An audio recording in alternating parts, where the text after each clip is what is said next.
안녕하십니까. 월간조선 박희석입니다. 제가 이제 월간조선 마감을 끝냈습니다. 오늘 17일 월간조선 2020년 6월호가 나왔습니다. 그 사이에 제가 월간조선 지면 기사에 신경 쓰느라고 영상을 못 올린 점에 대해서 죄송하다는 말씀 드리고 싶습니다. 그리고 그 사이에 또 많은 분들이 이렇게 구독을 해주셨습니다.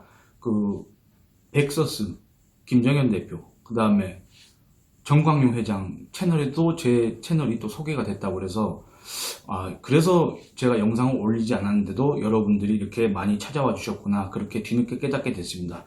예, 그 사이에 제 채널을 찾아주신 분들, 고맙다는 얘기 드리고 싶습니다. 제가 오늘 이렇게 얘기하고 싶은 주제는 바로 이낙연 씨입니다. 이낙연 씨에 대해서 뭔 얘기를 그렇게 할 게 많으냐, 이렇게 반문하실 분도 계실 것 같은데, 아무래도 이낙연 씨가 지금 현재 대선 주자 중에서 지지율 1위를 달리고 있고, 어쨌든 그 비중이 무시할 수 없을 정도로 큰 사람이기 때문에 이 사람에 대해서 얘기를 할 수밖에 없습니다. 이낙연 씨가 지금 현재 더불어민주당 전당대회, 당대표를 뽑는 전당대회 있지 않습니까? 여기에 나가느냐 안 나가느냐를 놓고 고민을 하고 있다고 합니다. 이낙연 씨가 5월 15일 여의도 한 식당에서 자기가 4.15 총선기간에 후원회장을 맡았던, 그리고 지원 유세를 했던 이런 초재선 당선인들을 모아놓고 회동을 했습니다. 점심을 같이 먹었는데 그 자리에서 이낙연 씨가 그 참석자들한테 전대를 어떻게 했으면 좋겠느냐, 이렇게 물어봤다는 겁니다. 그러니까 전대를 어떻게 했으면 좋겠느냐고 물어보는 거는 도대체 내가 전대에 나가야 되냐 나가지 말아야 되냐, 어떤 게 더 정치적으로 타당하냐, 어떤 게 더 나한테 이득이 되느냐, 이런 취지로 물어본 거 아니겠습니까? 아니, 그런 거에 대해서 자기가 고민을 하지 않는다면 굳이 구태여 이런 자리를 마련해 놓고 그 참석자들한테 왜 전대에 대해서 물어보겠습니까? 근데 그 현장에 있던 그 참석자들의 의견을 종합을 해보면 당대표에 출마해야 된다는 의견이 훨씬 많았다고 합니다. 그러니까 지금까지 대권에 도전한 사람 중에서 당권을 갖지 않은 사람은 노무현 전 대통령 한 명밖에 없다. 그렇기 때문에 잘못하면은 뭔가 피해간다는 느낌을 줄 수가 있기 때문에 출마를 해야 된다, 이런 어떤 조언들이 많이 있었다고 합니다. 근데 여기에 대해서 이낙연 씨가 그 식사 자리 말미에 아직은 출마냐 불출마냐 결정하기에는 조금 이른 감이 있다, 늦지 않게 알리겠다고 하고 나와서 기자들과 만나서는 또 당권 대권 유불리 프레임으로 안 갔으면 좋겠다, 국가적 위기 상황에 어떻게 대처할지를 중요시해야 하지 않겠나라고 아주 선생님 같은 얘기를 했습니다. 근데 제가 아까 처음에 말씀드렸다시피 유불리를 따지지 않는다면, 이낙연 자신이 유불리를 따지지 않는다면 뭘 고민하고 있습니까? 자기가 그걸 따지지 않는다면서 왜 초재선 당선인들을 이렇게 모아놓고 전당대회를 어떻게 했으면 하냐고 물어봅니까? 자기 스스로 고민을 하고 있다는 거 아닙니까? 그럼 이낙연 씨가 고민하는 지점이 도대체 뭡니까? 국가적 위기 상황에서 내가 어떻게 해야 되겠느냐, 이런 걸 고민하는 겁니까? 그런 걸 정말 고민한 겁니까? 저는 솔직히 거기에 대해서 좀 의문이 남습니다.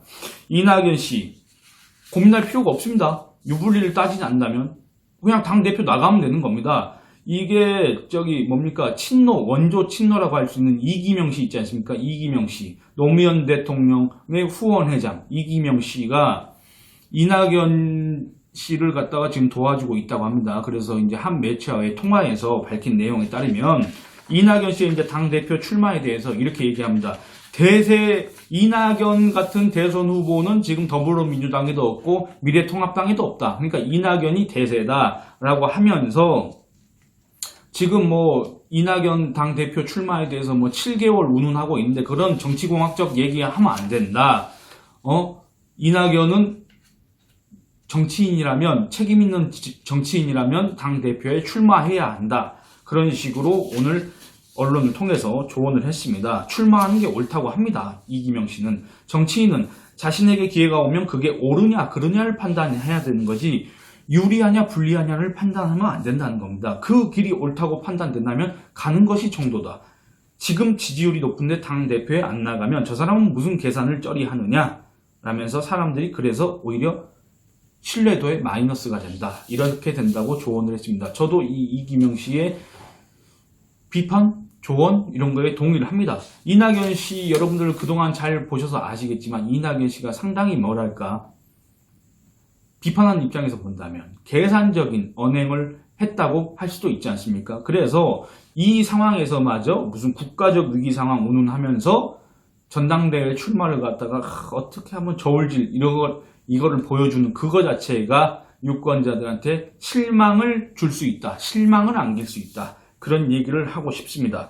그리고 이낙연 씨 국가적 위기를 강조했는데 국가적 위기 상황이라면 정치 지도자를 자처하는 사람이 나서야 되는 거 아닙니까? 자기가 자처하지 않더라도 여론조사상으로 지지율 1위라는 대선 주자 중에서 지지율 1위를 달리고 있는 사람이라면 당연히 나서야 되는 거 아닙니까? 뭘 도대체 꺼리는 겁니까? 만약에 정말 뭔가 내가 이런 또 공개적인 검증 자리 또는 이런 친문의 어떤 전폭적인 지지를 받지 못하는 확정되지 않은 상황에서 내가 나선다고 한다면 나한테 혹시 무슨 정치적 타격이 있는 거 아니냐 이런 걸 갖다 걱정하면서 꺼리고 있다면 이낙연 씨는 정치 지도자 또는 차기 대선 주자 자격이 없습니다. 그런 모습을 지금 국민들한테 보여주고 있다는 사실을 명심해야 합니다. 이낙연 씨는. 그러니까 이런 국가적 위기 상황에서 평가받지 않으려고 하는 만약에 그런 생각을 갖고 있다고 한다면 그런 리더십, 그런 이낙연 리더십은 아무런 소용이 없다. 당권을 떠나서 대권에 도전하는 것도 이낙연 씨한테는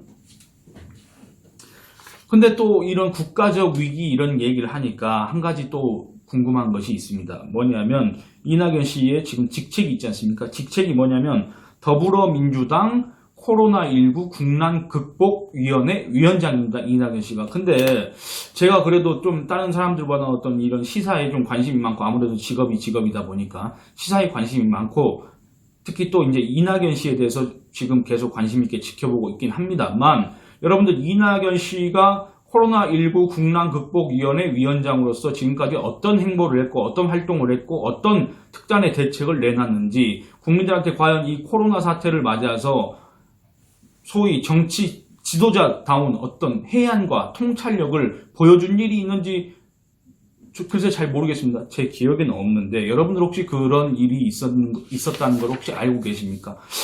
제가 정말 몰라서 여쭤보는 건데 혹시 알고 계신다면 댓글로 한번 부탁드리고 싶습니다. 이낙연 씨는 전남지사 시절부터 주말마다 뭐 정치, 경제, 사회, 외교, 안보, 복지, 교육 이런 문제 아주 우리 사회 전반에 걸쳐서 공부를 해왔다고 합니다. 그런 공부를 해왔다고 하는데 왜 지금 이렇게 국가적 위기 상황에서 이낙연 씨 대선 주자 1위 그 다음에 여당의 차기 당권 주자인 이낙연 씨의 목소리는 왜 그동안에 우리들한테 단 한 번도 들린 적이 이낙연 씨 국회의원 4번 했습니다. 전남지사도 했습니다. 국무총리도 했습니다. 그러니까 말하자면은 의정활동을 아주 장시간 경험했고 그 다음에 지방행정도 경험했습니다. 그리고 국무총리를 맡아서 국정도 경험했습니다. 이렇게 다방면으로 섭렵한 사람이 그리고 공부까지 해왔던 사람이 왜 국난 극복에 대해서 어떤 특단의 대책과 이런 것들을 내놓은 일이 이 대중들의 머릿속에 각인된 바가 없느냐는 얘기입니다. 그것도 참 신기한 노릇입니다. 예? 이런 국가적 위기 상황에서 자기만의 진단과 분석, 대안 제시를 하지 못한다면 그 사람이 과연 지도자 자격이 있겠습니까? 그 사람이 했다는 공부가 무슨 소용이 있겠습니까?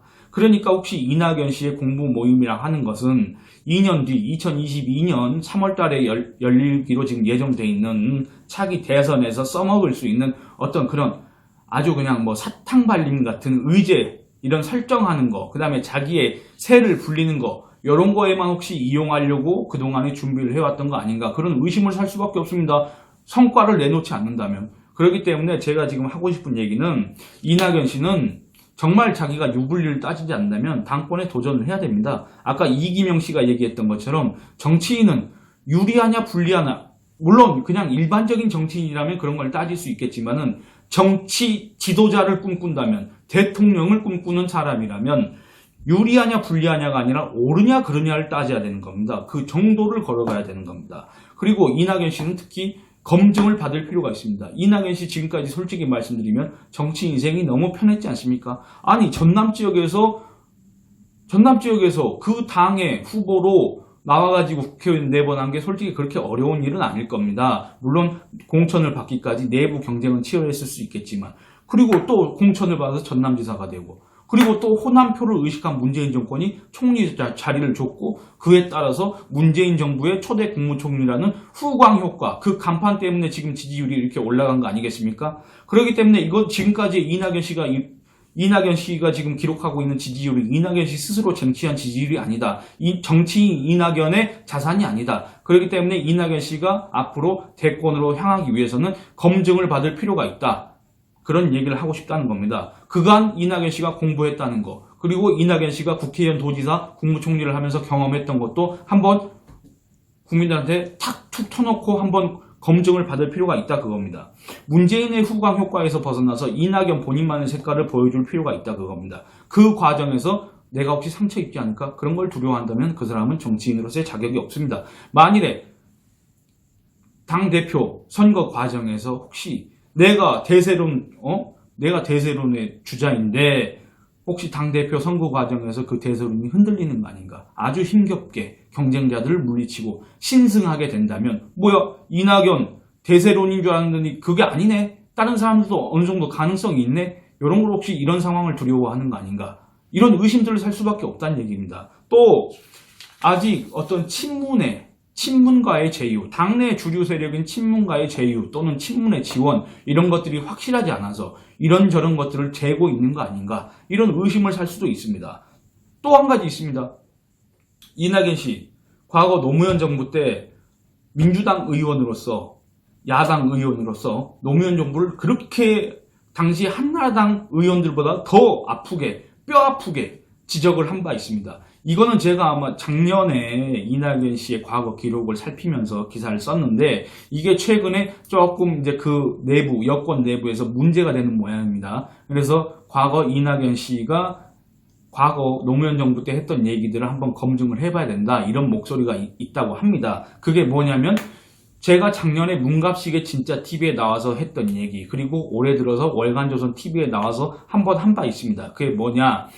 이낙연 씨는 노무현 정부를 향해서 군사독재 정권보다도 서민을 더 힘들게 한 반서민적 정권이라고 규정을 했고 이런저런 지적들을 너무 많이 했습니다. 그런데 이 노무현 정부를 계승했다고 하는 문재인 정부에서 초대 국무총리를 했지 않습니까? 그런데 이 문재인 정부에다가는 전혀 아주 뼈아픈 쓴소리를 한 바가 없지 않습니까? 그러니까 이런 어떤 이중적으로 보일 수 있는 행태에 대해서 이낙연 씨는 그 나름대로 자기의 소신을 밝혀야 될 겁니다. 그런 자리가 바로 전당대회가 될 겁니다. 그래서 이낙연 씨 이런 상황들을 갖다가 당당하게 해치고 나간다면 자기가 그럴 능력과 그런 것들을 갖추고 있다고 한다면 뭐가 문제가 되겠습니까? 이낙연 씨 황교안 전 미래통합당 대표를 서울 종로 지역구에서 이기고 지금 현재 정치적 위상을 차지한 거 아닙니까? 황교안 전 대표 같은 경우에도 서울 종로에서 이낙연 씨하고 맞붙는 걸 상당히 처음엔 꺼려 하다가 결국엔 나중에 그게 자발적으로 한 건지 아니면 누가 등을 떠밀어서 한 건지 몰라도 서울 종로에 이제 출마한다고 하고 거기에서 이제 살았지 않습니까? 그러니까 결국엔 어떻게 됐습니까? 진 겁니다. 물론 여러 가지 요인들이 있겠지만, 그러니까 이낙연 씨 지금 지지율만 믿고 뭐 이런 거 저런 거 재는 듯한, 계산하는 듯한 모습을 보인다고 한다면 국민들이 이낙연 씨를 지도자감으로 생각하지 않을 가능성이 크다는 얘기입니다. 그래서 무슨 정치적 유불리를 떠나서 국가적 위기 상황 이런 얘기하지 말고 당대표 하려면 한다, 안 한다면 안 한다 이렇게 얘기를 얼른 하는 게 낫지 않겠느냐 이런 얘기를 드리고 싶습니다. 물론 제가 이런 얘기를 한다고 해서 이낙연 씨를 지지하는 건 아닙니다. 다만 한 가지 얘기하고 싶은 거는 우리나라 정치인들이 상당히 좀 답답하고 갑갑한 측면이 있습니다.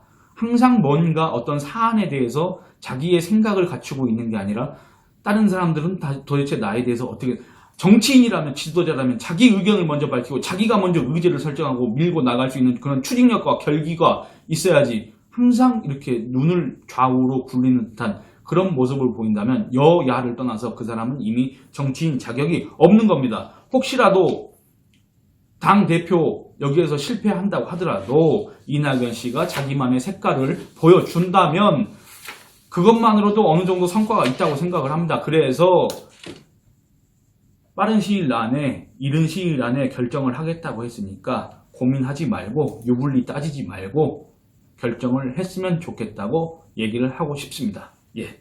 여러분, 오늘은 이만 줄이도록 하겠습니다. 제가 이제 갑자기 이사를 하게 되고 월간조선 이제 지면 이거를 유튜브를 하고 나서 이제 처음으로 마감을 하게 됐는데 상당히 좀 물리적으로 좀 무리한 측면이 있었습니다. 그거를 잘 계산해 가지고 다음부터는 이렇게 영상을 오랜 기간 올리지 않는 이 실수를 범하지 않도록 하겠습니다. 예, 여러분 감사합니다. 구독과 알림 설정, 좋아요와 댓글 부탁드리겠습니다. 감사합니다.